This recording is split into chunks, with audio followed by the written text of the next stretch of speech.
श्री हरि श्रीमद् भगवत गीता के अध्याय 5 श्लोक 1 से 7 के हिंदी अर्थ को सुनेंगे। अर्जुन बोले, हे कृष्ण, आप कर्मों के संन्यास की और फिर कर्म योग की प्रशंसा करते हैं, इसीलिए इन दोनों में से जो एक मेरे लिए भली भांति निश्चित कल्याण कारक साधन हो उसको कहिए। श्री भगवान बोले, कर्म संन्यास और कर्म योग ये दोनों ही परम कल्याण के करने वाले हैं, परंतु उन दोनों में से भी कर्म संन्यास से कर्म योग साधन में सुगम होने से अति श्रेष्ठ है।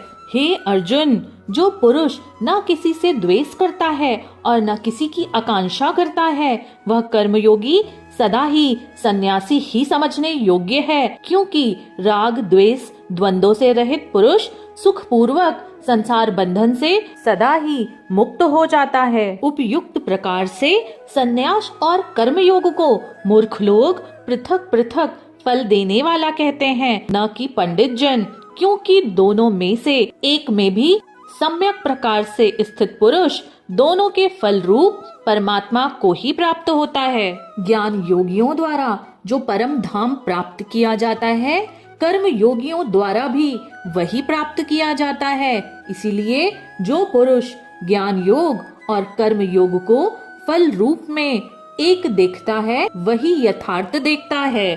परंतु हे अर्जुन, कर्म योग के बिना संन्यास अर्थात मन, इंद्रिय और शरीर द्वारा होने वाले संपूर्ण कर्मों में कर्तापन का त्याग प्राप्त होना अति कठिन है, और भगवत स्वरूप को मनन करने वाला कर्मयोगी परम ब्रह्मा परमात्मा को शीघ्र ही प्राप्त हो जाता है। जिनका मन अपने वश में है, जो जितेंद्रिय एवं विशुद्ध अंतःकरण वाला है, और संपूर्ण प्राणियों का आत्मा रूप परमात्मा ही जिसका आत्मा है, ऐसा कर्मयोगी कर्म करता हुआ भी लिप्त नहीं होता।